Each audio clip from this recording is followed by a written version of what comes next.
요한복음 4장 23절 24절 말씀입니다.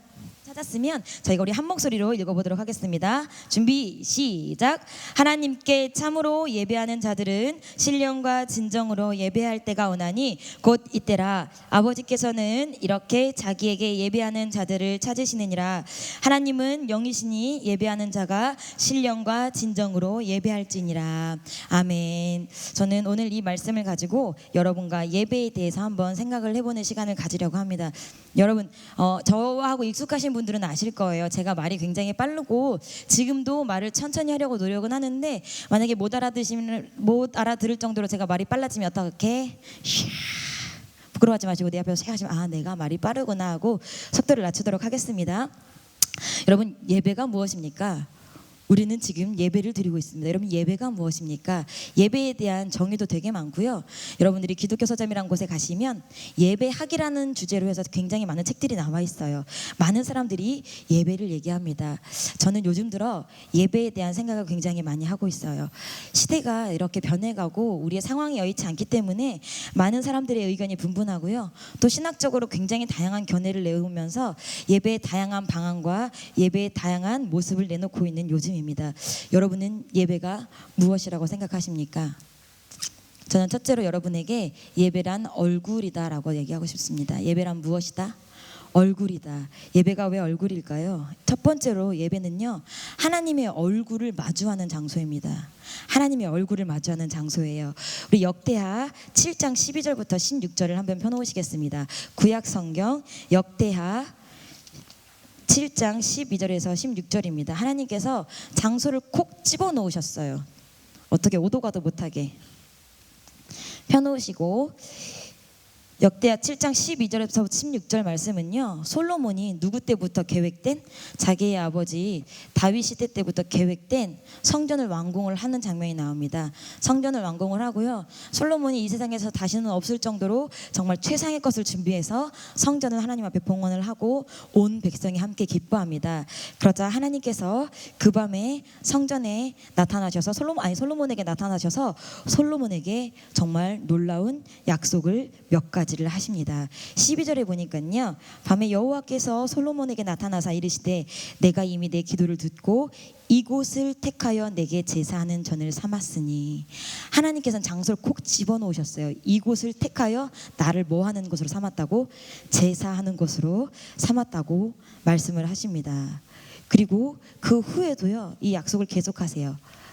어디 말씀을 보시냐면 14절 말씀을 한번 보시면 14절에서 내 이름으로 일컫는 내 백성이 그 악한 길에서 떠나 스스로 겸비하고 기도하여 내 얼굴을 구하면 내가 하늘에서 듣고 그 죄를 사하고 그 땅을 고칠지라. 그런데 15절, 그 얼굴을 어디에서 구하냐면 이곳에서 하는 기도에 내가 눈을 들고 귀를 기울이리니. 16절, 이는 내가 이미 이 전을 택하고 거룩하게 하여 내 이름으로 여기 영영이 있게 하였음이라. 내 눈과 마음이 항상 여기 있으리라. 아멘.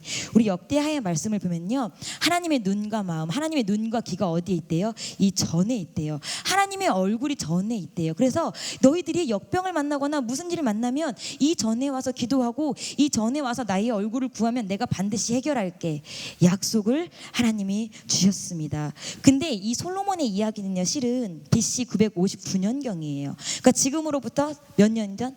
3000년 전도 된 얘기예요. 그러면 하나님은 3000년 전에 솔로몬의 성전에게만 이 약속을 하신 걸까요? 솔로몬의 성전은요, 우리가 알다시피, 우리 모든 믿는 사람들이 알다시피 지금 우리가 예배를 드리고 있는 이 성전의 표본이고 모델이에요. 그 표본이고 모델인 솔로몬 성전에게 하신 말씀이라면 동일하게 우리에게도 오늘날 동일하게 적용이 됩니다. 근데 요즘 많은 사람들이 뭐라고 얘기를 해요? 고린도전서 3장 16절 말씀을 가지고 너희 스스로가 하나님의 전이야, 너희 가운데 예수 그리스도가 있잖아, 너희 심령에 성령이 계시잖아, 너희가 전이야. 그 말씀 하나만을 가지고 뭐해요? 내가 있는 곳이 곧 교회다, 내가 드리는 곳이 곧 예배할 장소다라고 많이 착각을 해요. 물론 여의치 않은 상황엔 그럴 수 있어요. 그런데 역대하 7장에는 하나님이 분명히 약속을 하십니다. 내가 이미 이 전을 택하고 거룩하게 하여. 여러분이 어떤 곳에서 기도하시고 어떤 상황과 형편에서 기도하시고 무엇을 향해 기도하시든 하나님께서 약속을 주셨어요. 어디 와서 기도하라고? 이 전에 와서 기도하라고. 예전에 한참 기도원 운동이 불탈 때 담임 목사님이 뭐라고 하셨냐면, 기도원에서 모든 것을 끊고 기도하는 것도 굉장히 중요하지만 내가 속한 나의 기도처, 내가 속한 나의 교회에서 기도하고 성공하는 것이 정말 하나님이 바라시는 것이다라는 말씀을 하신 적이 있어요.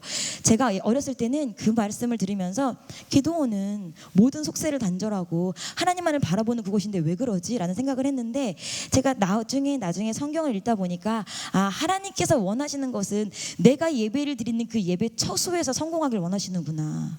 여러분들, 사람들은 얘기해요. 예배는 하나님이 어디든 계시기 때문에 어디서든 드려도 돼. 많은 사람들이 얘기를 해요. 그런데 우리가 그런 와중에도 흔들리지 말아야 될 단 하나는요, 어디서 드려야 돼요? 예배는 하나님이 내게 정해주신 장소에서 드려야 돼요. 그것이 어디예요? 이 교회예요. 설린교회일 수도 있고 또 개개인이 속한 다른 교회일 수도 있어요. 여러분, 여기에서 예배해도 된다, 저기에서 예배해도 된다 하는 다른 사람들에 현혹되지 마시고, 여러분들이 예배해야 할 장소, 여러분들의 예배해야 할 자리를 정확하게 지키시는 여러분 되시길 바랍니다. 그리고 그곳에서 하나님의 얼굴을 구하시는 예배 되시길 바랍니다. 그럼 하나님이 얼굴을 들고, 나를 부르는 자 누구지? 나에게 소리 지르는 자 누구지? 그 사람을 향해 얼굴을 돌리시고 그 사람하고 얼굴과 얼굴을 마주하여 하나님께서 그 사람의 모든 마음의 소원, 기도 제목, 그리고 모든 죄 해결해 주실 것입니다. 두 번째는 예배는요, 사랑하는 성도의 얼굴을 맞대는 시간입니다. 여러분, 우리 사랑하는 성도의 얼굴을 한 번씩 쓱 한번 보시겠습니까? 비록 반은 가려져서 반밖에 안 보이겠지만 한번 쓱 보세요. 나의 사랑하는 성도들의 얼굴. 누구누구 왔나, 누구누구가 있나. 지금 너무 코로나라서 다들 떨어뜨려 앉고 얼굴은 반밖에 안 가려가지고, 반밖에 안 보여가지고 서로 표정을 읽지도 못하고 저 사람이 나에게 무슨 표정을 짓나. 얼마 전에 유찬영 권사님이 그러시더라고. 야, 마스크가 좋은 것도 있어. 내 표정을 감출 수 있더라고. 유 권사님이 듣고 보니까 또 그렇더라고요. 또 불쾌한 감정, 또 얼굴 표정 못 숨기는 분들은 또 그럴 텐데, 그래도 마스크를 쓰니까 사랑하는 우리 성도들의 얼굴을 읽을 수 없어서 참 아쉬운 것 같아요. 우리 바쁘시겠지만 사도행전 2장 46절 47절을 한번 보도록 하시겠습니다. 사도행전 2장 46절 47절입니다.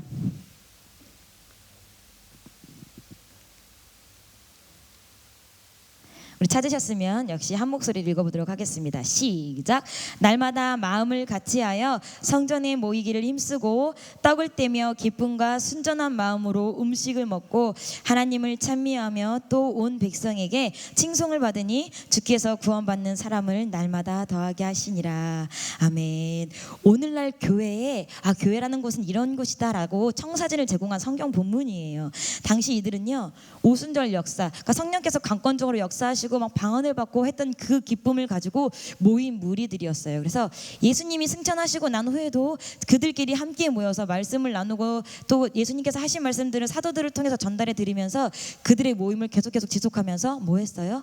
자기들의 신앙을 단단하게 돈독하게 했던 그런 모임이었습니다. 처음에는 이 예수 믿는 무리들이 막 생겨나자 사람들은 그 예수를 믿는 기독교에 대한 개념이 없었기 때문에 유대교의 한 분파겠군요 하고 생각을 했어요. 왜냐하면 같은 하나님, 같은 율법을 가지고 있으니까. 근데 시간이 지나다 보니까 그들이 생각했을 때, 유대인들이 생각했을 때 이건 유대교의 한 분파로 볼 것이 아니라 이단이다. 이들이 계속 있으면 우리 유대교에 있는 사람들을 뺏길 것이고 우리의 힘이 약해지겠다 해서 어떻게 하죠? 사도들을 잡아갑니다. 그래서 첫 번째로 잡혀간 사람이 누구와 누구예요? 베드로와 요한이에요. 베드로와 요한이 잡혀서 너희들 예수 그리스도로 말하지 마 하고 막 때리면서, 그리고 너희들의 믿는 무리들을 다 해산하라고 막 협박을 받고 핍박을 받으면서 풀려납니다. 그런데 사장에 보면은 오늘 저희가 지금 읽은 이 사도행전 2장 46절 47절 말씀과 비슷한 말씀이 또 나와요. 그럼에도 불구하고 그들은 모이기를 패했어요? 패하지 않았어요. 계속 모여서 뭐 했어요? 서로 얼굴과 얼굴을 마주보고 뭐 했어요? 함께 예배했습니다. 그리고 함께 하나님을 기억했고요. 예수님의 살아생전의 모습을 본 사람들은 예수님의 모습을 기억하며 그것을 가지고 예배했습니다. 함께 떡을 나누고 구제를 했습니다. 여러분, 예배가 꼭 필요한 두 가지 조건이 있다면 첫 번째는 하나님의 얼굴이 있어야 되고요, 사랑하는 교우들의 얼굴이 있어야 해요. 그 얼굴이 없다면 우리가 드리는 예배는 나중에 제가 차차 말씀을 드리겠지만 무언가 요인이 하나 빠진 예배입니다. 저희 목사님이 제가 대학교 4학년 때 3학년 된 것 같아요. 3학년 2학기 때 여름방학 때 다시 이 교회로 오셨어요. 이 교회로 오셔서 그때 막 이게 무너진 교회를 다시 이렇게 수축을 하시면서 예배를 드리시고 이렇게 준비를 하셨는데 제가 지금도 잊혀지지 않는 예배가 하나 있어요. 그때 그게 무슨 예배였냐면 목사님이 뭐 교회 아무도 없어요. 주일학교도 없어요. 아무도 없는데 청년부 예배를 드리라고 하신 거예요. 근데 그때 저희 청년부 부장님이 우리 지금 이박범 전도사님이셨어요. 그래서 이박범 전도사님을 모시고 청년부 예배를 드리는데 그때 이제 청년부 회장이 우리 김영신 언니 김천우리 시집가 버리는 김영신 언니 그리고 제가 부회장 제 여동생 총무였어요. 이렇게 3명이 모여서 청년부 예배를 드렸습니다. 그래서 이제 처음으로 이제 이박권 조사님하고 이제 4명이 방석을 이렇게 놓고 지하실에서 그때 제 생각엔 지하에 불도 다 안 켰던 것 같아요. 안 켰는데 그때 이박권 조사님이 에베소서 6장에 그 구원의 투구 이런 말씀을 해주면 정말 되게 생생하게 기억나는데 말씀해주면서 우리가 구원의 투구를 써야 합니다. 왜 써야 합니까? 말하면서 구원파가 우리한테 구원이 언제 받았냐고 물어본다는 거예요. 너 구원 받았냐? 너 구원 받았다. 언제 받았냐? 몇 월 몇 시를 알지 못하면 알지 못합니다. 하면서 이제 그래서 우리가 구원의 투구를 써야 되는데 그게 가장 먼저입니다. 마이크. 그래서 투구가 없으면 아이쿠야 맞으면 아픕니다. 말면서 그때 제 기억에 그래서 투구가 있으면 맞아도 안 아파요. 막 이랬습니다. 설교를 해주셨던 게 전도사님 기억나세요 혹시? 제일 처음 예배 때. 그래서 제가 그때 그게 너무 인상이 남아서 구원파가 날짜를 물어보는구나. 난 어떤 날짜를 대답해야지 막 이러다가 내 전도사님이 우리는 구원받으면 됐습니다. 그걸로 좋습니다. 할렐루야 말하면서 이제 예배가 마무리가 됐는데 저는 그 어두운 지하에서 4명이 드린 예배가 아직도 기억에 되게 남아요. 왜냐면 그때 그 예배는 저희가 처음 드린 예배기도 했고 이렇게도 예배가 되는 건가 싶었어요.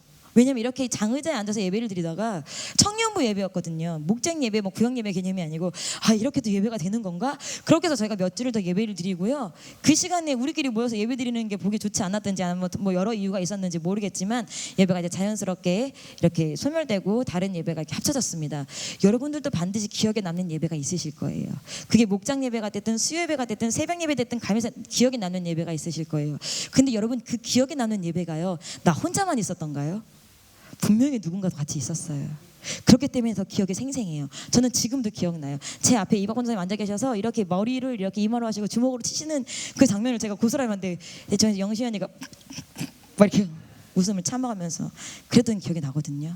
여러분들도 분명히 성공한 예배, 내가 기억에 남는 예배는 나뿐만이 아니라 함께 은혜 받은 누군가가 있기 때문에 기억에 남는 거예요. 여러분 예배 드리실 때 첫 번째 반드시 기억하셔야 됩니다. 나의 얼굴, 다른 사람의 얼굴, 그리고 하나님의 얼굴이 있을 때 우리의 예배는 충족되는 것입니다. 오늘도 여러분 교우들 한 번만 다시 바라봐 주세요. 이 사람들이 여러분의 예배를 도와주려고 나오신 거예요. 나의 예배를 도와주려고. 자, 그 다음에 제가 생각하기에요. 예배는 연극입니다. 실은 이 얘기는요 키에르 케고르가 한 말이에요. 굉장히 유명한 철학자죠. 그리고 신학자이기도 한. 그래서 그 작가가 뭐라고 했냐면요, 예배는 연극이다. 우리 모두는 배우이고 하나님 한 분만이 관객이시다라고 말을 씁니다. 예배가 이 교회에 이렇게 생긴 구조 탓인지 아니면 예배 프로그램 앞에서 찬양을 하고 누군가는 대표 기도를 하고 특송을 하고 또 그렇게 되는 또 이제 목사님 나오셔서 말씀을 전하시고 하는 그런 형식 때문인지 모르겠지만 마치 종합 예술 같아서 많은 사람들이 예배를 어떻게 하죠? 이렇게 봐요. 예배를 봅니다. 여러분 근데 예배의 본래 목적이 무엇입니까? 이사야서 43장 21절입니다. 이사야서 43장 21절의 말씀을 함께 읽겠습니다.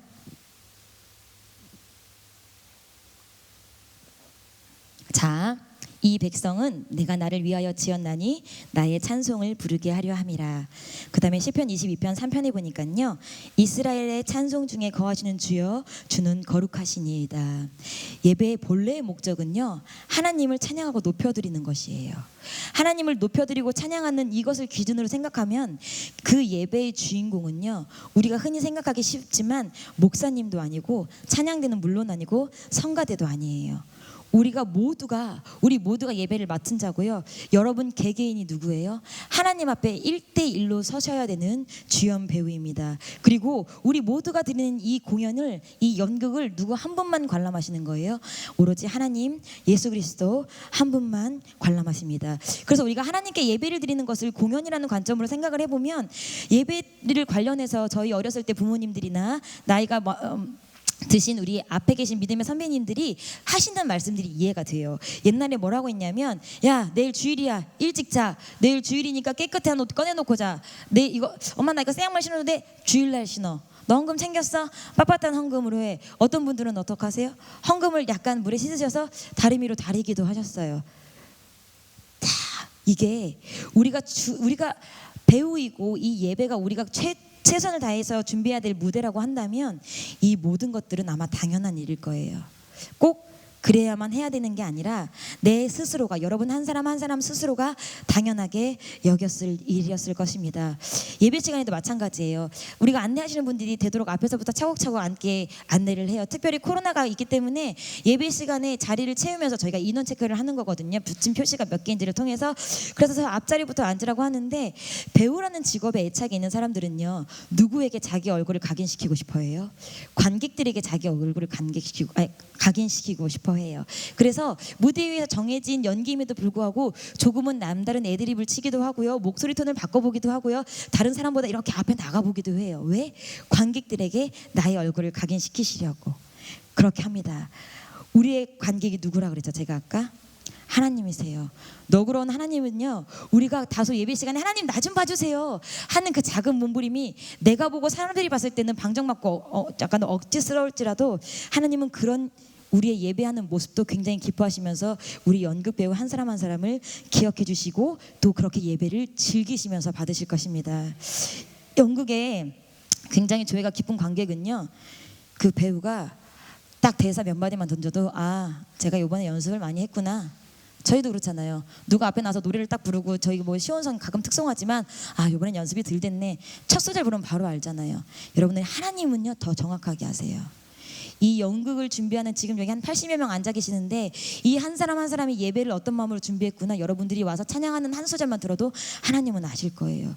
여러분, 우리의 유일한 관객인 하나님 앞에 정말로 마음에 아주 흡족한 그런 연극을 한번 해봤으면 좋겠습니다. 여러분들은 언제 그런 예배를 드렸습니까? 우리가 삶 속에서요, 말씀을 따라가려고 하고 말씀을 지키려고 하고 죄를 벗어나지 않으려고 하고 은혜를 유지하려고 애쓰는 그 모든 것들이 뭐예요? 이 주일 예배, 수요 예배, 금요 예배, 그리고 나머지 매일 기도, 이 모든 것들에 하나님을 대면하고 하나님을 예배하기 위해서 하는 노력이잖아요. 우리가 예배를 드리지 않을 거면 그런 노력을 할 필요가 없어. 사실은 그냥 한 달에 한 번 모였을 때 그때 쌈박하게 회개하고 또 가뿐하게 한 달 동안 살다가 또 쌈박하게 회개하고, 그러면 얼마나 신앙생활이 스마트하겠습니까? 그런데 우리의 삶 속까지도 보시고 우리의 예배에서 최종적으로 우리의 무대를 받으시는 하나님이시기 때문에 우리가 삶 속에서도 준비하는 거예요. 여러분, 오늘도 삶 속에서 예배를 준비하셨습니까? 여러분, 삶 속에서 정신없이 지나가다 오셨을 텐데, 우리가 예배를 연극처럼 내가 배우다, 내가 꼭 나의 관객인 하나님께 나의 얼굴을 남길 것이다 라는 생각으로 예배를 준비하셨으면 좋겠습니다. 그런데 많은 사람들이요, 제가 예배는 연극이다 이렇게 말씀을 드렸더니 어떤 사람들은 진짜 예배를 공연이라고 생각하시는 분들이 있어요. 근데 그 공연의 관객을 하나님이 아니라 본인 스스로라고 생각하시는 분들이 있기 때문에 문제가 되는 거예요. 많은 사람들이 어떻게 합니까? 예배를 와서 아까도 말씀드렸듯이 예배를 봅니다. 그리고 마음속에 작은 기대는 해요. 오늘 무엇 때문에 내가 좀 은혜를 받았으면 좋겠는데, 오늘 내가 어떤 걸로 받지? 예배 전 찬양 좀 별로네 오늘. 그러면 뭐 성가대 특송이 한번 기대를 해볼까? 성가대 특송 오늘 나의 감성하고 안 맞는데, 오늘 목사님 말씀 내가 오늘 필요한 말씀은 이 말씀이 아닌데, 예배를 뭐 해요? 관람합니다. 우리 여기 계신 분들은 한 분도 그런 분들이 없으리라고 생각합니다. 여러분, 예배는요, 누군가가 여러분에게 감동을 주는 장치가 아니에요. 여기 앞에 있는 목사님이 여러분들에게 감동을 주는 장치도 아니고요, 찬양단이 은혜를 가지고 여러분들에게 감동을 주는 장치가 아니고요, 여러분들의 마음을 열어가지고 눈물을 흘리게 해주려고 여기 서 있는 게 아니에요. 이들은 이들 나름대로 자신들이 맡은 최선을 다해서 뭐 하는 거예요? 하나님의 마음을 열려고 있는 거예요. 여러분들 오해하지 마시기 바랍니다. 근데 때로는 우리가 그래요. 무대 위에서 공연을 하다 보면 가끔 약간 좀 돌발 사태가 일어나기도 해요. 우리 리아가 옛날에 어렸을 때 어떻게 했죠? 서가지고 이렇게 막 배를 내밀어서 남들 다 춤출 때, 그리고 우리 하준이 춤출 때, 신앙적으로 어린 사람은 아직 예배가 뭔지 모르기 때문에 무대 위에서 얼어 있을 수 있어요. 그래서 다른 사람이 어떻게 하나 보고 그리고 자신의 예배를 찾아갈 수 있어요. 근데 문제는, 여러분 만약에 무대에서 춤을 추는데 우리 누구야? 우리 서정이, 저 정도 초등학교 6학년 서정이가 이러고 서 있으면 여러분 어떻게 생각하시겠습니까? 어머, 우리 서정이가 상태가 많이 안 좋네, 돌봐줘야겠다, 그렇게 생각하실 거예요. 여러분의 예배도요, 여러분 몫에 연기가 있어요. 여러분 몫으로 하나님 앞에 해야 될 게 있어요. 앞에 나와서 찬양하고 대표기도하고 설교하는 건 아니고 헌금위원 아니라 하더라도 그냥 앉았다 가시는 여러분이라 할지라도 하나님은 여러분의 예배를 보시기 위해 여러분의 바로 앞에 앉아 계십니다. 그런 하나님께 여러분 최상의 연극 같은 공연 같은 예배 올려드리셔야 합니다. 제가 대학원에 다닐 때 예배학을 준비하면서 책을 읽었습니다.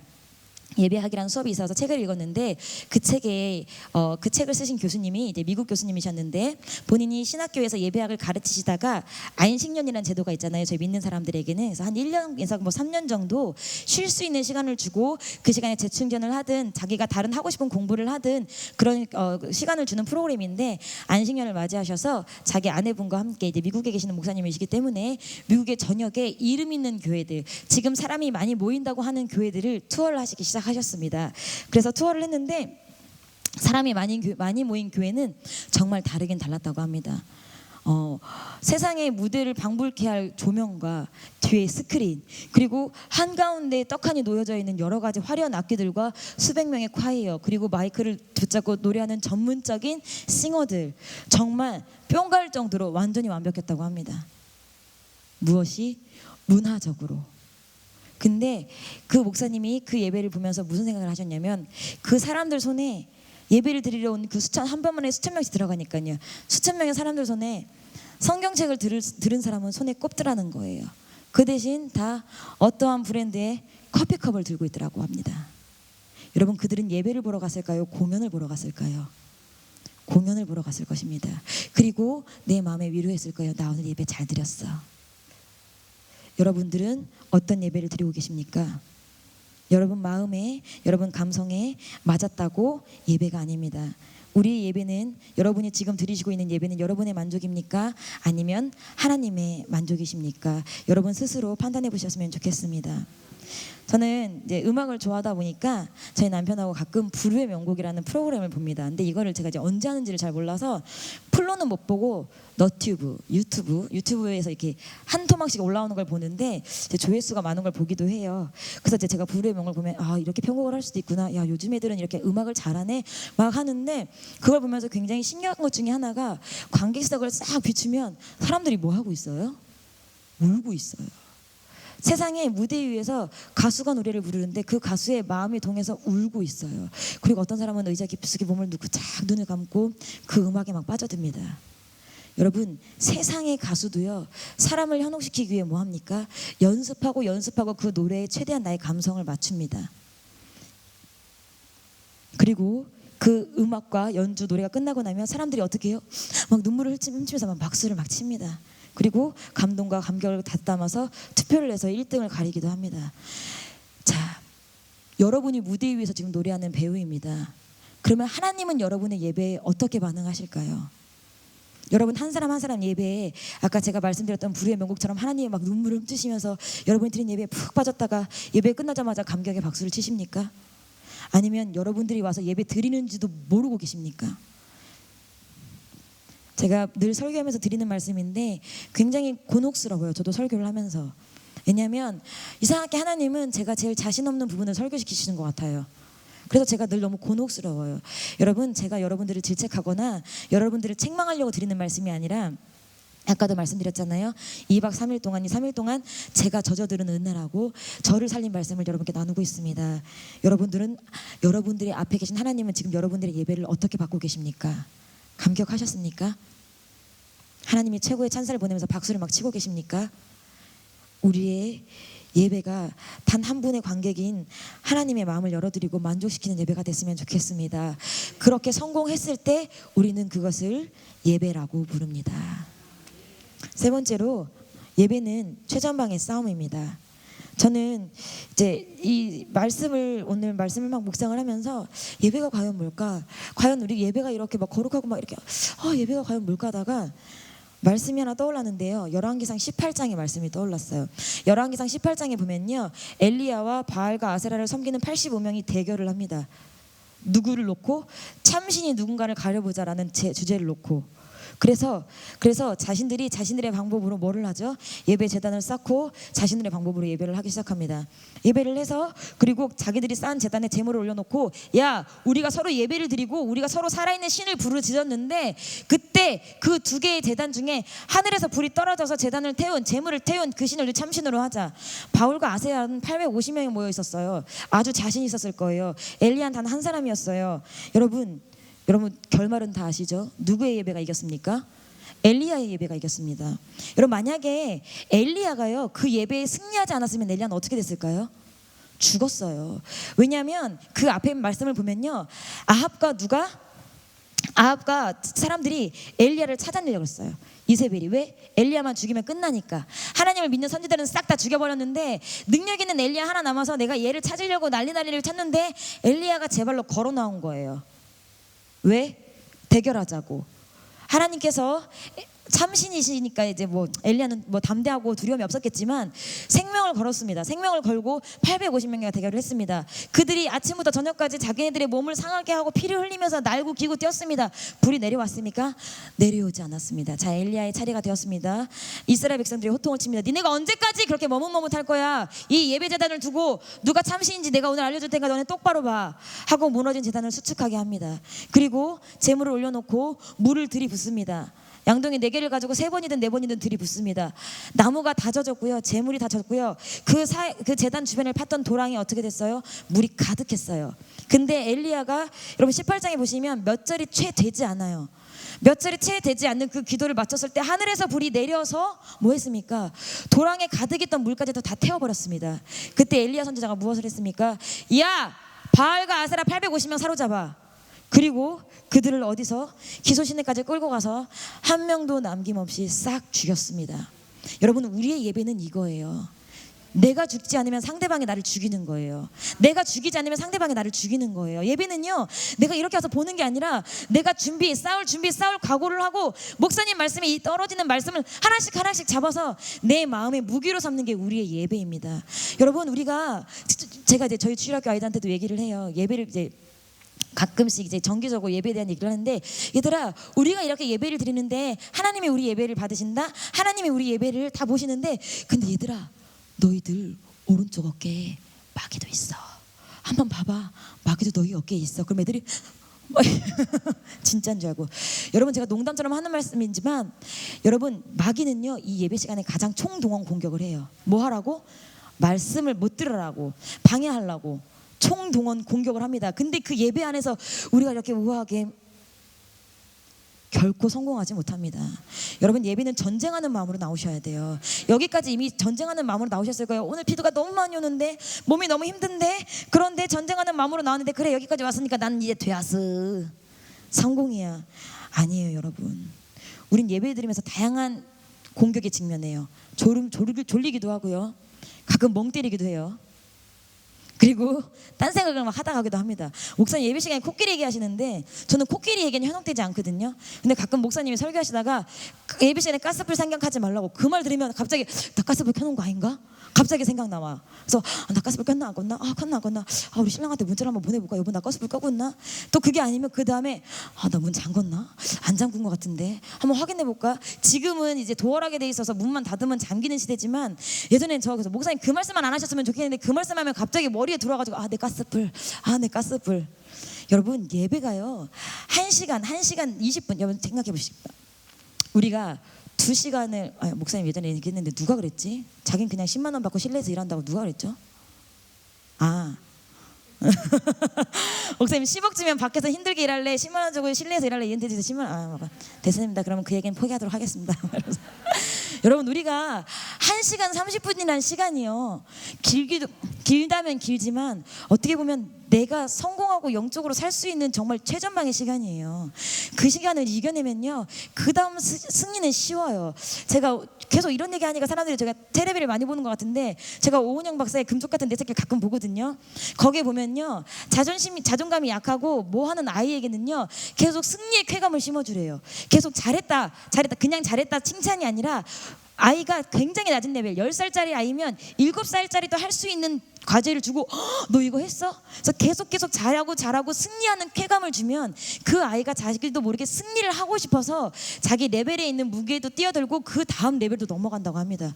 여러분, 우리가 매번요 예배 때마다 승리하고 내 안에 은혜가 가득 차고 정말 강력한 무기가 말씀에 가득 차면요 예배 시간 지루하고 힘들지 않을 것 같아요. 근데 와가지고 정말 죄송한 말씀이지만 저도 그래요. 저도 꼴랑 안 하는데 반주한답시고 아니면 뒤에서 안내한답시고 되게 지방울만처럼 계속 돌아다니고 심란하고 분주해요. 제가 의자에 앉아있지만 제 마음은 심란하고 분주해요. 왜?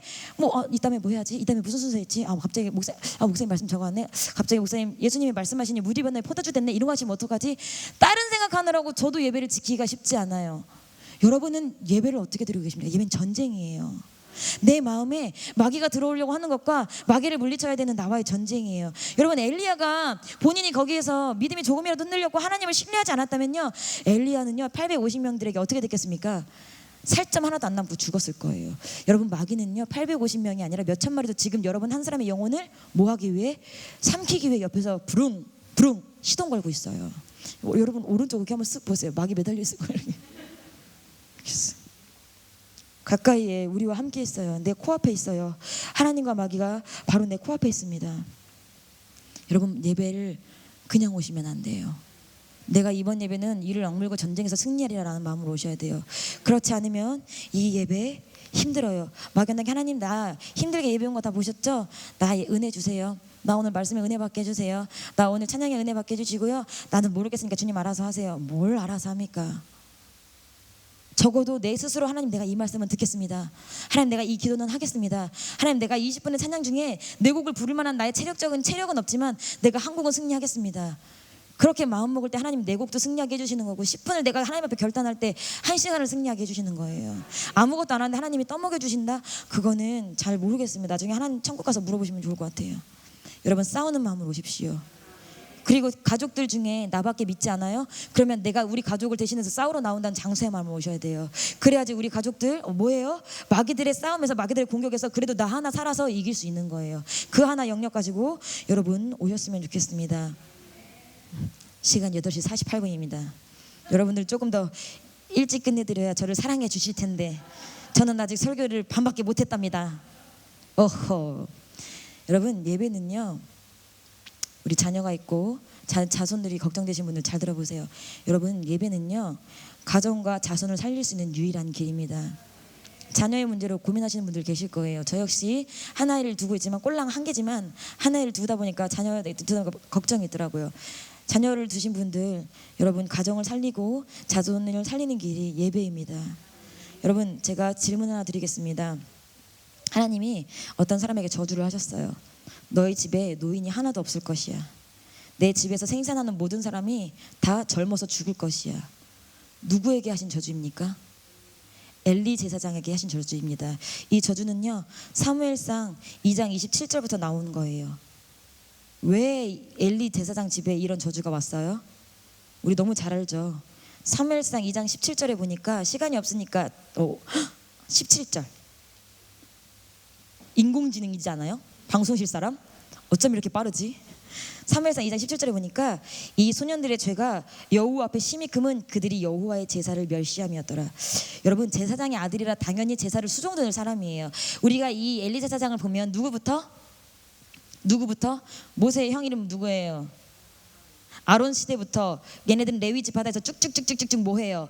계보를 이으면서 제사를 드리는 그런 사람들이었어요. 근데 뭐 했어요? 걔네들이 제사를 제대로 배웠어요? 제대로 못 배웠어요. 그래서 오히려 제사를 멸시했어요. 그래서 예수 그리스도께서 하나님께서 뭐 했어요? 걔네들을 저주하셨어요. 근데 이게 제사장의 아들이니까 걔네들은 받아도 싸. 아니 예를 들면 쉽게 말하면 목사 아들 딸이니까 그래도 싸. 아니 목사 아들 딸이 어떻게 예배를 그따구로 드려? 그건 그래도 싸지. 근데 여러분, 우리가 착각하는 게 하나 있는데 예수 그리스도가 십자가에 달려 돌아가시면서 무엇이 위에서부터 아래로 찢어졌어요? 휘장이 위에서부터 아래로 찢어졌어요. 그래서 우리가 만인 제사장이라고 하는 거예요. 옛날처럼 레위 자손만, 목회자 자녀들만 제사장이 아니라 여러분 한 사람 한 사람이 제사장이라는 그런 신학적 논리예요. 만인 제사장. 우리 스스로가 하나님 앞에 담대히 걸어나갈 수 있고 제사장이나 다른 누군가를 통과하지 않고 내 스스로가 예수를 만날 수 있다는 얘기예요. 그 말은 무슨 말이에요? 여러분의 자녀들도 예수를 만날 수 있다는 얘기예요. 그렇기 때문에 여러분이 여러분의 자녀를 제대로 예배하는 자로 가르치지 못하면 여러분에게도 엘리 집안에 임한 저주가 뭐 하는 거예요? 올 수도 있는 것입니다. 여러분, 우리 엘리 제사장의 그 저주가 온 것은 엘리 제사장의 아들들의 불량함이었어요. 그 아들들이 얼마나 음란한 짓을 했어요? 하나님 앞에 얼마나 입에 담지 못할 짓을 했어요? 난 날고기가 좋으니까 날고기 그냥 내게로 줄래? 이 하나님 바로 불을 내려서 때려 죽일 법도 한데 하나님이 보신 거예요. 내가 너에게 이렇게 벌을 줄 거야. 큰 벌을 기획하시고. 여러분, 두 번째로 그 가정이 패가망신한 가정이 왜 패가망신했냐면요, 불량한 아들들을 교육하지 않은 엘리 때문이었어요. 여러분, 사무엘상 3장 13절 14절 한번 띄워주시기 바랍니다. 제가 읽어드리도록 하겠습니다. 내가 그 집을 영영토록 심판하겠다고 그에게 이른 것은 그의 아는 죄악을 인함이니 이는 그가 자기 아들들이 저주를 자청하되 금하지 아니하였음이니라. 그러므로 내가 엘리의 집에 대하여 맹세하기를 엘리의 집의 죄악은 재물이나 예물로나 영영의 속함을 얻지 못하리라 하였노라. 아멘. 성경 말씀에 보니까 엘리가 자기 자식들의 예배를 제대로 못 드리고 있는 걸 몰랐대요? 알았대요. 알았어요. 완전 세세하게 알았을 거예요. 그런데 사무엘상 2장 중반에 보면요, 엘리 제사장이 아들에게 얘기해요. 얘 내 아들아, 내가 너희들에 대한 소문이 듣지 좋지 못하도다.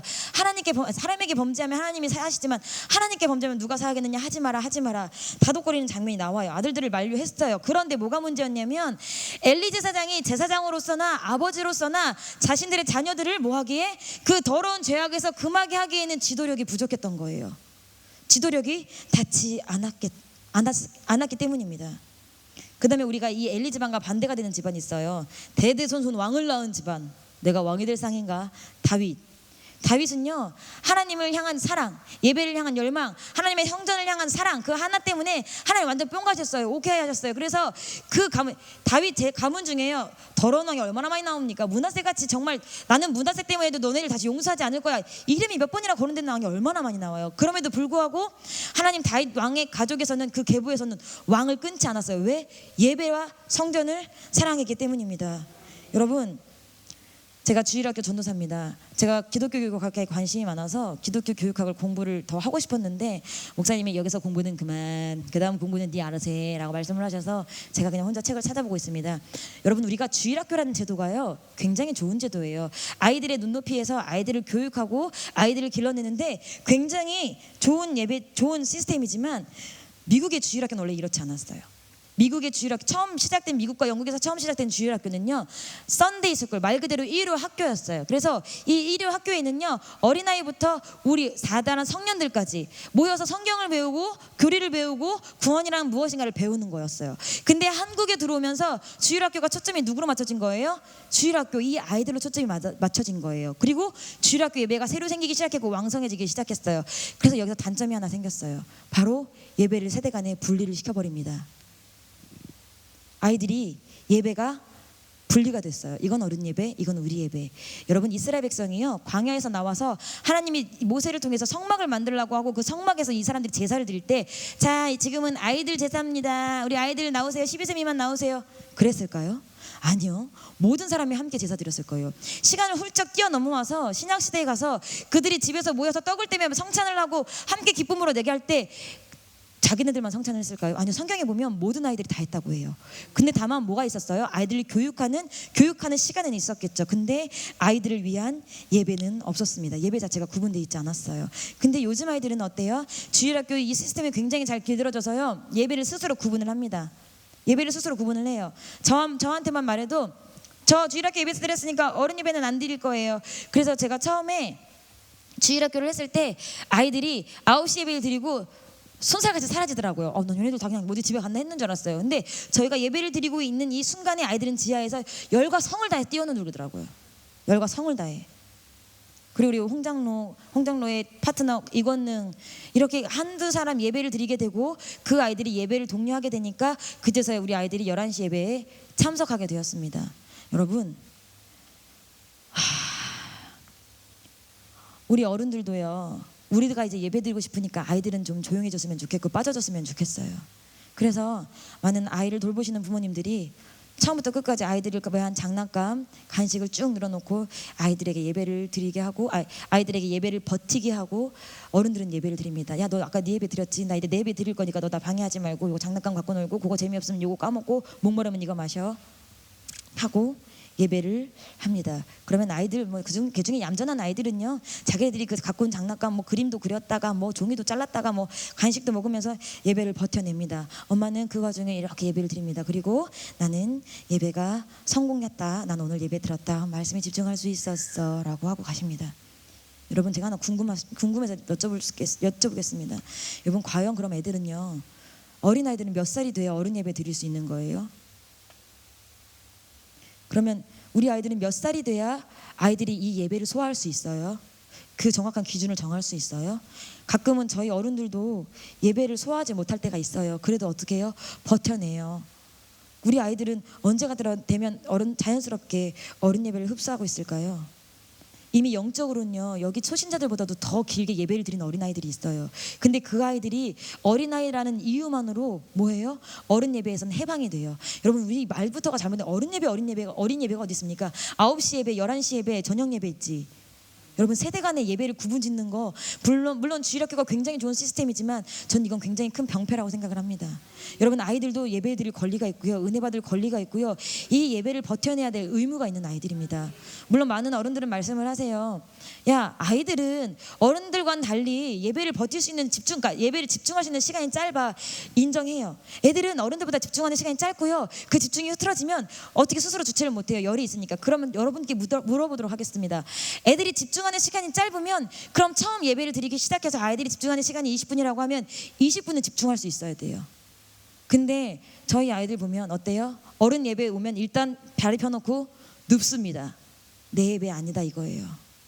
여러분, 이게 예배가 집중하지 못해서 생기는 일입니까? 그들에게는 이 예배에 대한 의식이 없습니다. 왜? 어른 예배니까요. 제가 학생회 사역을 할 때 가장 힘들었던 게, 주일학교에서 아이들이 9시 예배를 드리다가 올라오면 학생회 생활부터는 바로 하드해집니다. 11시 예배 드려야 되고요, 저녁 예배도 드려야 되고요, 수요 예배 금요 철야까지도 요구를 하기도 합니다. 너는 이제 학생이니까 와. 여러분, 9시에 한 20분 30분 말씀을 듣고 공각 공부를 하고 온 애들이 11시 아무것도 없이 1시간 30분씩 드리는 예배를 버티겠습니까? 여러분, 우리가 영적 지구력을 길러줘야 돼요. 이 예배를 드리는 시간은요, 아이들이 영적 지구력을 기르는 시간이에요. 여러분, 제가 좀 더러운 얘기지만 아이들하고 밥을 먹으러 갑니다. 밥을 먹으러 가는데 매운 게 나왔어요. 그럼 어떻게 합니까? 물에 막 씻어줘요. 그쵸? 물에 막 씻어라도 먹여요. 엄마, 그래도 이거 매워. 없는데 안 보는데 참 봐봐. 입으로라도 빨아서 뭐해요? 애를 먹입니다. 단단하게 나오면 어떻게 해요? 부셔서라도 먹입니다. 여러분, 우리 이 드리는 예배가 아이들한테 단단한 예배고 아이들한테 매운 예배면요, 여러분들이 부셔서 먹여주면 돼요. 여러분들이 씻어서 먹여주면 돼요. 막 하다가 애가 흔들어. 그래? 그러면 잠깐 쉬고 우리 누구누구가 어떤 말씀이 귀에 들어오나 보자. 엄마가 봤을 때 목사님이 좀 있다가 천국이란 말씀을 하실 것 같은데, 그때 너가 누구누구야 천국이란 단어가 나오면 엄마를 한번 콕 찔러줘. 애를 자꾸 주의를 환기시켜줘야 돼. 예배를 드릴 수 있게. 주일학교에서는 할 수 없어요. 가끔 엄마들이 뭐라고 하시냐면, 우리 애들은요, 선생님 옆에서 예배 되게 잘 드리던데 2부 예배 때도 선생님 옆에서 예배 드리면 안 돼요? 물론 되죠. 왜 안 됩니까? 근데 선생님도 사람이에요. 선생님도 예배에 집중할 시간이 필요해요. 선생님이 먹어야 아이들을 먹이지 않겠습니까? 그래서 제가 11시 예배 때는 아이들이 선생님 옆에 앉는 걸 되도록이면 방지하는 거예요. 하지 말라고 하는 거예요. 그 대신 부모가 보여주라는 거예요. 예배 이렇게 드리는 거야. 너 이 말씀 무슨 말씀인지 모르겠어? 예배 이렇게 드리는 거야. 여러분, 우리의 예배는 세대가 없습니다. 절대 세대가 없습니다.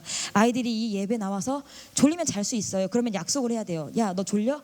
그러면 우리가 예배 전에 좀 자고 가자. 놀다가 못해서 그러면 우리가 예배 딱 이 말씀 20분만 들어보자. 네가 버티고 20분 듣고 네 말씀 마음속에 생각나는 말씀이 있으면 그다음 엄마가 자도 뭐라고 안 할게. 아이들하고 이렇게 해가지고 뭐 해야 돼? 훈련을 좀 시켜주셔야 돼. 얘네들이 드릴 예배가 이런 예배잖아요. 우리가 말씀에 뭐라고 해요? 단단한 식물은 못 먹고 젖만 먹는다 그랬어. 우리 아이들, 우리 학생의 아이들 처참하게 무너지는 거 보이시죠? 학생회만 올라가면 예배를 못 버티는 거예요. 예배가 힘든 거예요. 예배가 힘든 아이들 데리고 우리가 어떻게 신앙생활을 합니까? 여러분, 예배를 사수해야 됩니다. 누가? 우리 아이들이. 부모가 사수하셔서 먹여주셔야 돼요. 다 큰 어떤 분들은 얘기하실 거예요. 예배, 아이들 예배 드렸으면 됐지 왜 여기까지 올라오냐. 저희 아이들이 뭐라고 했냐면요, 우리도요 목사님 얼굴 보고 싶어요. 텔레비전 말고 진짜로 보고 싶어요. 왜냐면 지금 코로나 시즌 때문에 계속 이제 인원수가 자꾸 차니까 지하에서 하거든요. 그리고 이제 어떤 애들이 저한테 일러요. 전사님 있잖아, 오늘 있잖아요, 예배 시간에 중간에 화면 나갔다요? 화면 나갔어요. 예배가 되겠습니까 애들이? 물론 저녁 예배는 있지만 여러분, 우리 아이들에게도 예배 드릴 수 있는 특권, 그리고 예배를 버틸 수 있는 지구력 함께 길러주셨으면 좋겠습니다. 가끔 목사님 말씀을 하시지만 제가 담임 목사님에게 저희 목사님 저를 잘 때리지 않으셨어요. 근데 저희 삼남매 중에 제가 제일 많이 맞긴 했는데 그 중에도 근데 많이 막 안 때리셨어요. 오히려 많이 때리는 쪽은 저희 엄마. 저희 아빠는 너 어디 맞을 거야? 여기? 그래. 저희 엄마 너 이 녀석! 다다다다다! 우리 엄마. 근데 어쨌든 제가 살면서 목사님도 말씀하셨지만 정말 죽을 수도 있겠다라고 생각했던 건 예배를 어겼을 때입니다. 그것도 제가 대비 어겼던 게 아니에요. 제가 중학교 1학년 때 당시 저희는 4시에 학생 예배가 있었어요. 주일날 4시에 학생 예배가 있었는데 학교에서 음악 숙제로 뭔가 공연을 보고 감성문을 써오라는 거예요. 너무 땡큐잖아요. 왜냐면 저는 살면서 소원이 예배를 빠져보는 거였거든요. 공식적으로 예배를 빠져보는 거. 예배를 빠질 수 있는 기회가 단 한 번도 없었어. 그래서 아싸, 그래서 11시 예배도 아니고 저녁 예배도 아니니까 학생 예배니까 이거 한번 빠져야겠다. 근데 아빠가 부르셨습니다. 너 오늘 예배 빠졌지? 너 예배 빠졌는데 예배 빠지고 예배를 안 드리는 것은 살 가치가 없어. 맞자. 그래서 저도 이제 중학교 1학년 때면 제가 중학교 1학년 때부터 상태가 안 좋아지기 시작했거든요. 그래서 제가 말씀드렸잖아요. 싸움을 걸어오면 싸움을 피하지 않는다고. 그래요? 맞습니다. 맞겠습니다. 딱 섰습니다. 근데 첫 방에 들어오는 순간 이거 잘못했다. 첫 방에 딱 한 방 들어왔는데 이거 잘못했다. 이거 큰일 났는데 아빠 나 몇 대 때린다고 했지? 근데 그걸 다 맞으면 나는 평생 불구제로 살아야 될 수도 있겠다. 아빠 똑바로 서. 너 손가락 잘라질 수도 있어. 나 반주는 해야 되는데 이 와중에 막. 그래서 제가 그때 정확하게 기억은 안 나는데요, 5대를 못 넘겼어요. 5대를 못 넘겼는데 제가 그 다음날 학교를 못 갔어요. 변기에도 못 앉았어요. 여기가 완전 다 막 새카맣게 막 부풀어 올라가지고. 그래서 너 예배 한 번만 더 어기면 다음엔 죽을 줄 알아. 정말 죽는 줄 알고 저는 그 다음부터 예배를 어겨본 적이 없어요. 진짜. 여러분, 아직 아이들이 어렸을 때는요, 물론 미개한 방법일 수도 있지만 여러분, 우리 자녀들이 큰 부모님들은 그럴 거예요. 얘가 크면 예배 드리겠지. 얘가 크면 자기가 예배를 찾아서 드리겠지. 근데 막상 자녀가 크니까 어때요? 조금 더 어렸을 때 예배를 가르쳐 놓을 걸 하시잖아요. 저는 그때 예배를 배워서요, 비록 제가 예배 시간에 앉아서 딴 짓을 하고 딴 생각은 했었어도요, 예배 시간에 제 육체는 여기 있었어요. 영혼은 딴 데가 있어도. 정말로. 그러다 보니까 제가 뭐예요? 결국은 예배 시간에 하나님 만나는 방법밖에 없어요. 어디 가서 우리가 하나님을 만납니까? 목사님 말씀처럼 어디 가서 술 먹다 하나님을 만나겠습니까? 그런데 예배 시간에 내가 생명을 걸고, 진짜 생명을 걸고, 아빠한테 맞아 죽을까 봐 생명을 걸고 예배를 드리다 보니까 하나님이 나를 만나주시더라, 이 말입니다. 목사님 또 설교 시간에 한번 말씀하셨는데, 목사님 자기가 자기 스스로 때렸다고 하시는 말씀 기억나시나요? 그때도 예배가 발단이었습니다. 목사님이 순복음 인천교회를 가셨는데 거기는 사람이 어마어마해요. 청년 예배가 몇천 명의 예배를 드려요. 그래서 예배를 드리는데 이제 저랑 제 동생이랑 아주 그냥 그때가 제가 생각했을 때 예배 쓰레기. 정말 제가 말씀드렸잖아요. 엄마가 이제 모르실 것 같아서 맨날 이마트에서 엄마 나 통성기도 중이야 막 이러고 막 웅성웅성하니까 우리 엄마 막 그런 줄 알고 맨날 교회 들려서 주보 하나 가지고 엄마 예배 드리고 왔어. 오늘 이 목사님 설교 잘하시더라 막 헛소리하고, 그날 선교사님이셨는데 막 아무튼 막 그러고 이제 하루는 엄마 나 이마트 그래. 엄마 나 통성기도 중이야. 근데 엄마가 무슨 통성기도 중이야. 니네 이마트잖아. 뒤에 엄마 이마트. 엄마 주일날 여기 왜 나왔지? 낌새가 이상했던 거야. 어쨌든 그리고 나서 이제 엄마한테 혼났는데 엄마가 한번 봐주셨어요. 감사해요. 봐주셨어요. 근데 그 다음에 문제가 벌어졌는데, 야 지혜 안 되겠다. 우리가 이런 것을 계속 하다가 우리도 신앙 양심이 있지 않니? 예배는 드리자서 예배 시간에 가서 맨 뒤에 앉아서 예배 시간에 할 수 있는 온갖 뻘짓은 다 했어요. 온갖 뻘짓은 다 했는데 하루는 아빠가 저희를 부르셨어요. 그러니까 이제 아빠도 이제 마음이 아프셨던 거예요. 왜냐면 얘네들이 정말 신앙생활 잘하던 아이들인데, 부모는 그런 마음이 있잖아요. 신앙생활 잘하던 아이인데 교회를 옮겨서 얘네들이 마음을 못 잡나? 아니요, 저희는 그냥 예배 시간에 탈선을 한번 해보고 싶었을 뿐이에요. 어렸을 때부터 예배를 드려서. 근데 이제 아빠는 본인이 마음이 안 좋으시니까 너희들이 예배 시간에 이런 짓을 하고 이런 짓을 하고 이런 짓을 하더라. 어떻게 알았지?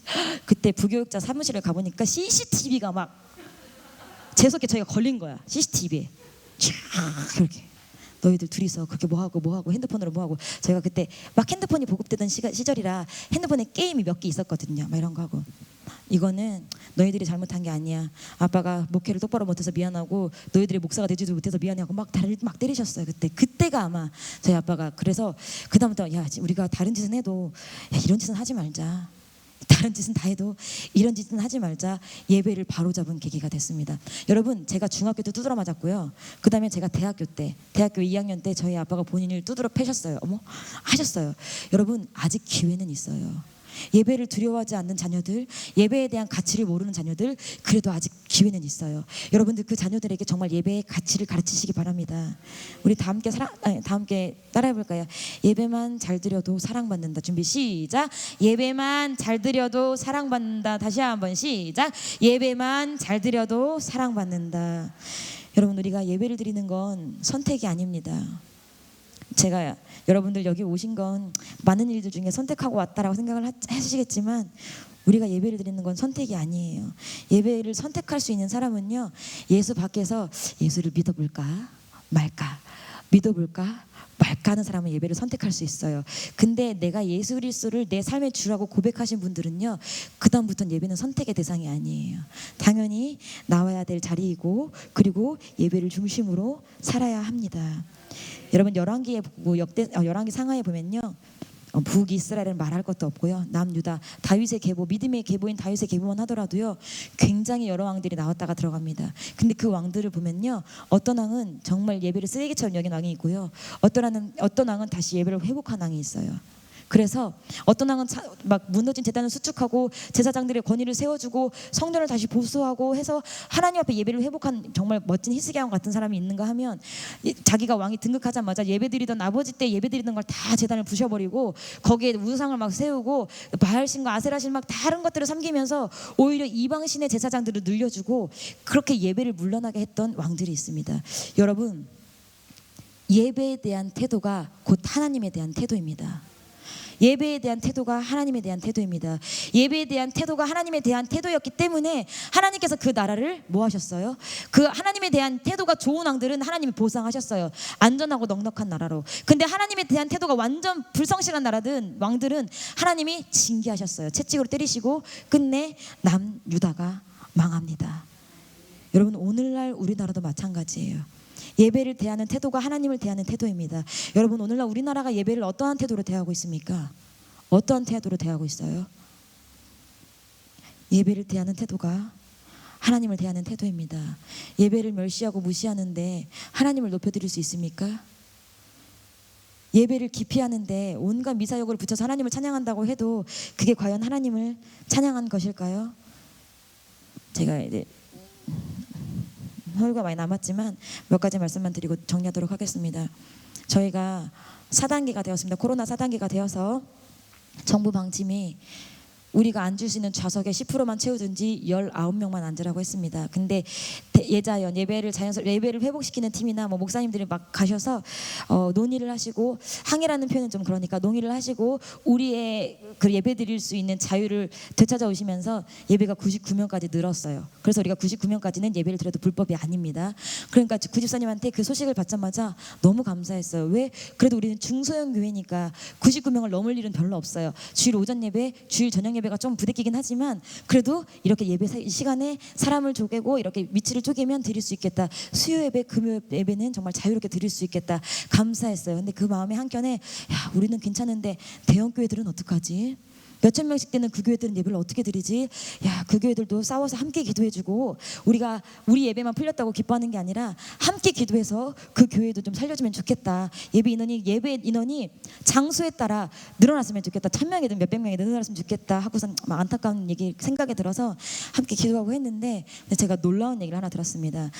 대전에 이름만 대면 다 아는 큰 교회인데요. 그 교회 다니는 한 집사님이 99명까지 예배를 드릴 수 있다는, 대면 예배를 드릴 수 있다는 소식을 듣고 대면 예배, 수요 예배를 드리러 가기로 마음을 먹었습니다. 그 교회는 동시에 몇천 명이 드리고 제적하는 성도 수가 몇만 명이 되는 교회예요. 굉장히 큰 교회예요. 그래서 이 지사님이 교회를 가시면서 99명까지밖에 못 들어간다는데 나 지금 막 교회 막 부랴부랴 가고 있는데 나 99명에서 잘려가지고 예배 못 드리면 어떡하지? 그럼 다시 돌아와서 유튜브로 예배를 드려야 되나? 막 마음을 조마조마하고 가가지고 아유 선사님 저 들어갈 수 있어요? 웬걸 그 몇천 명이 동시에 앉을 수 있고 99명까지 예배가 허용되는데 50명 남짓 앉아 있었다고 합니다. 그것도 나이 드신 분들이. 여러분 이제는요 예배 드리러 오라고 해도 예배를 못 드리는 시대예요. 왜? 유튜브로 예배 드리면 되는데 이미 다 무너진 시대입니다. 제가 말씀드린 교회가 그 교회, 제가 이제 들은 얘기이기 때문에 그 말씀을 드렸지만 여러분 그 교회만 그렇겠습니까? 큰 교회들은 담임 목사님이래. 각 지역을 담당하는 목사님들 전화가 온답니다. 새로운 단계가 발표될 때마다 4단계니까 교회 오지 마세요. 4단계니까 교회 오지 마세요. 4단계니까 교회 오지 마세요. 여러분 누가요? 목사가 교회를 오지 말라고 얘기하는 거라고요. 코로나라고. 우리가 이런 시대에 살고 있습니다. 자녀들은요 우리에게 하나님 말씀은 진리라고 배워요. 하나님 말씀은 절대 거스를 수 없는 진리라고 배웁니다. 그리고 그들이 하나님을 경험할 수 있는 가장 첫 번째 도구가 예배일 거예요. 예배만큼 강력한 도구가 없을 거니까. 그런데 하나님 말씀은 진리고 그 하나님을 만나는 예배라면서 온라인으로 예배를 드려요. 코로나니까 모이지 말란다고 드려요. 그러면 아이들의 눈에는 그게 뭐라고 보이겠습니까? 하나님 말씀 진리라며, 모여서 예배 드리라며. 근데 왜 이렇게 되지?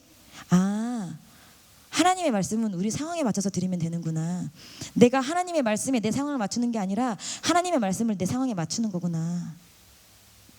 여러분 온라인 교회를 드리는 그들이 이 세상은 예배를 못 드리게 언젠가는 할 텐데 언젠가는 온라인 예배도 금지당할 때가 와요. 그렇지 않아요? 요즘에도 그 사이버 수사대니 뭐니 걔네들이 다 잡아내는데 온라인 예배라고 안전하겠습니까? 한쪽 편에서는요 새로운 시대를 준비해야 된다. 대전내 모교회에서요 온라인 교회 세미나가 열렸어요. 무슨 얘기냐면 온라인으로 교회를 개척해서 성도를 늘려보자는 거예요. 여러분 예배를 못 드릴 때가 오면요 온라인도 예배를 못 드려요. 그러면 온라인으로 예배 드리던 사람들이 우리가 이것만큼은 포기할 수 없습니다. 우리가 이것만큼은 양보하지 못하겠습니까? 하고 못하겠습니다 하고 일어나겠습니까? 이것도 안 되나 보다. 그냥 혼자 조용히 기도해야지. 여러분 우리는 정말로 예배에 무언가를 걸어야 될 순간입니다. 김학사 지사님 사진 한 장만 띄워주시겠어요? 저희 아름다운 사진입니다. 보이십니까? 저 있고요. 이혜정 목사님 있고 박기범 있고 김학선, 병강섭 전사 이렇게 있는데요. 저게 언제냐면요. 작년 8월 15일 저희가 거기 갔다 와서요. 어디 갔다 와서? 광화문 집회 갔다 와서 그때 계속 우리 교회를 민원놓고 우리 교회를 신고하는 사람들이 있어서 계속 경찰들이 저희 교회 대치하고 있을 때, 그래서 여기 한 명도 예배드리러 올 수 없을 때 여기 실내에 백성현 건찰만 카메라를 돌리고 있고요. 저기 앉아서 반주한 거예요. 우리 박기범 청년 저기 앉아서 드럼 친 거예요. 이혜정 목사님 거기 앉아서 찬양 인도하신 거예요. 병강섭 전도사님 거기서 싱어해 주신 거고요. 김학선 한자 했어요. 그리고 저희가 어떤 마음으로 예배 드리셨는지 아십니까? 하나님 제발 우리가 여기 다락방에 모여 있는 거 아무도 모르게 해주세요. 하나님 우리가 여기서 이렇게 하는 거 아무도 모르게 해주세요. 신도시장을 터전으로 삼으셨던 분들은 아실 거예요. 너네 교회 어디 갔다 왔다며? 너네 교회 아직도 대면 예배 드린다며? 얼마나 날성 공격을 받았는지 몰라요. 그러면서 저희가 뭐 했습니까? 예배를 지켜왔습니다. 예배는 그만큼 가치가 있기 때문에 지켜왔습니다. 여러분 제가 뭐 이렇게 말씀드려도 좀 모르겠지만 여러분 어떻게 보면요 목사님 정도의 레벨이 되면요 예배는 필요 없을 수 있어요. 그렇지 않아요? 목사님이 말씀을 얼마나 많이 하시겠습니까? 얼마나 많은 영적 공격에서 이기셨겠습니까? 어떻게 보면요 목사님은요 혼자서 신앙생활 하셔도 자생하실 수 있을 거예요. 근데 목사님이 예배에 목숨을 거는 이유, 예배에 그렇게 집착하시는 이유가 왜 그런 거예요? 우리 때문에 그런 거예요. 교회를 존재하려는 게 아니라 우리 한 사람 한 사람이 예배자로서 살아남아야 교회도 있고 우리 영혼을 지킬 수 있으니까 그렇게 집착하시는 거예요. 근데 우리는 목사님을 오해해요. 왜 코로나 예배인데 우린 자꾸 나오라고 하는 거야. 이거 교회 위험한 거 아니요?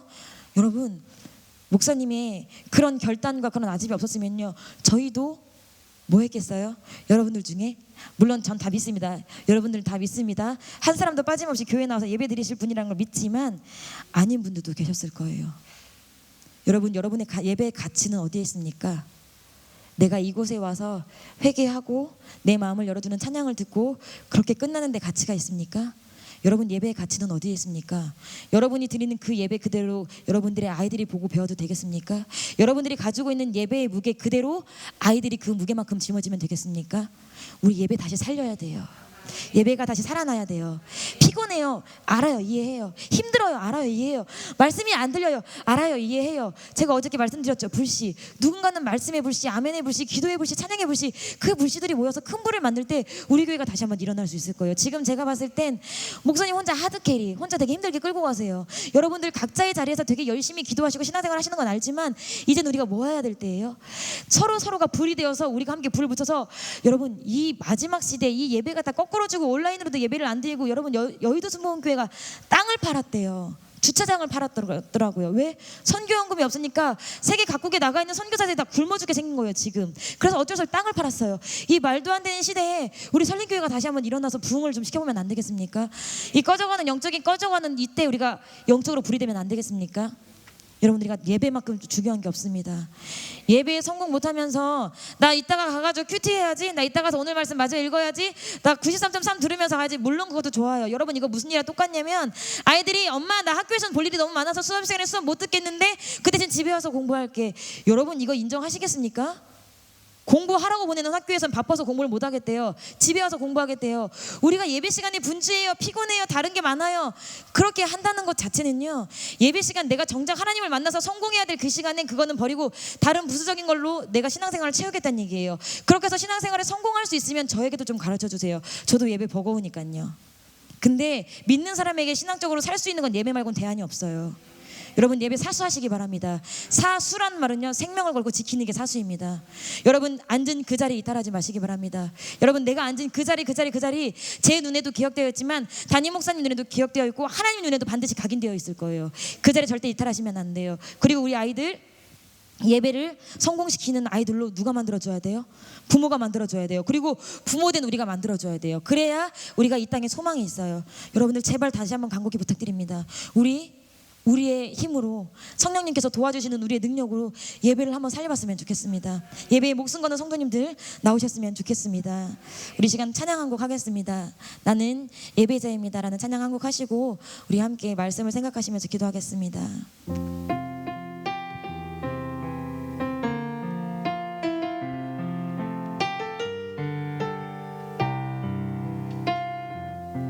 나는 하나님을 예배하는 예배자입니다. 예배자. 아멘. 내가 서 있는 곳 어디서나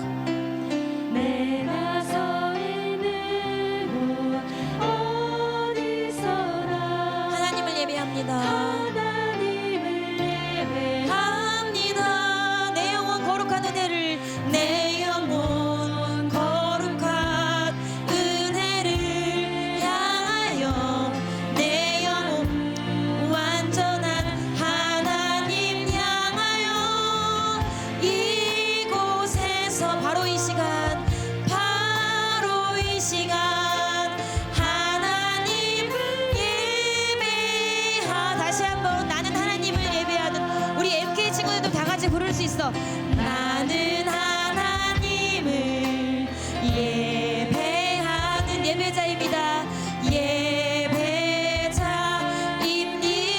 내가 서 있는 곳 어디서나 내가 서 있는 곳 어디서나 하나님을 예배합니다.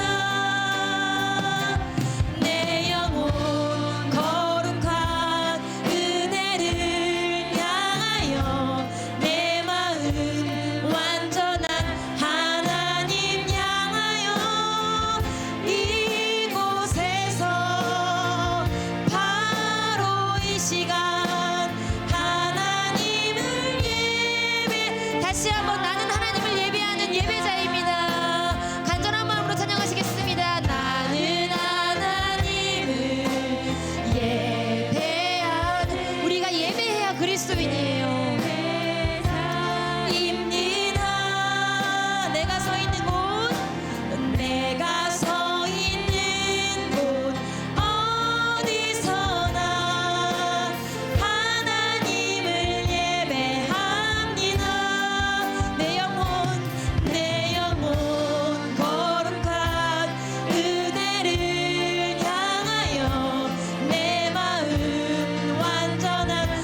가장 크게 올려드리겠습니다.